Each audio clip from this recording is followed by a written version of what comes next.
नमस्कार, मी कीर्ती गायकवाड. स्वागत आहे आपलं आय न्यूज 28 मध्ये. चला तर मग जाणून घेऊयात महाराष्ट्रातल्या ताज्या घडामोडी. पैठण तालुक्यातील नाकेफळ येथे दिनांक डिसेंबर 25 रोजी नाताळ सण मोठ्या उत्साहात साजरा करण्यात आला.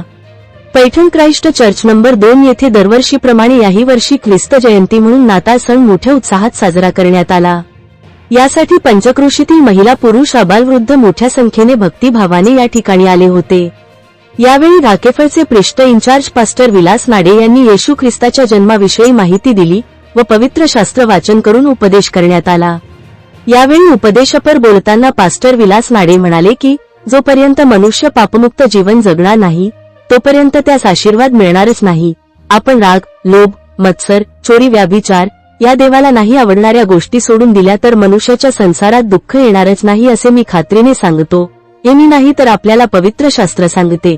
आपल्या दोखाची सर्व उत्तरे पवित्र शास्त्रात आहेत.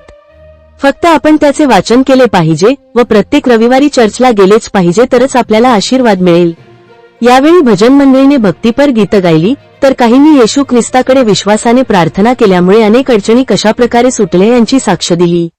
यावेळी दौलत जगधने, बबन चंद्रभान आव्हाड, बबन चबुराव आव्हाड, मुरलीधर आव्हाड, मदन आव्हाड, अण्णाभाऊ आव्हाड, रावसाहेब आव्हाड, विजय भास्कर आव्हाड, मनीष आव्हाड, दिनेश श्रीसुंदर, अंतोन आव्हाड, रमेश आव्हाड, अरुण आव्हाड, सतीश श्रीसुंदर, विजय विनायक आव्हाड, सचिन बाबासाहेब आव्हाड, अरुण फिलिप आव्हाड, सुधीर आव्हाड, सुनील आव्हाड, धर्मराज आव्हाड, राजेंद्र आव्हाड, सागर आव्हाड, अशोक दिनकर आव्हाड, संभाजी शिंदे, अशोक विश्वनाथ आव्हाड, दीपक अशोक आव्हाड, अर्जुन जगधने, जॉन्सन आव्हाड, इंदुबाई आव्हाड, लताबाई आव्हाड, आशाबाई आव्हाड, कविता आव्हाड, विमलबाई आव्हाड यासह मोठ्या संख्येने अबालवृद्ध हजर होते.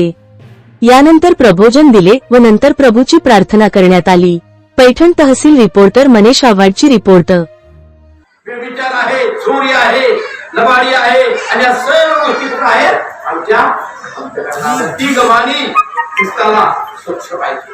असतो त्या गव्हाणी जन्मणार नाही तर तो आज आमच्या कुटुंबामध्ये, आमच्या घरामध्ये, आमच्या स्वतःच्या जीवनात यायला तयार आहे. आणि म्हणून तो म्हणतो, पहा मी दाराशी आणि दार ठोकत नाही.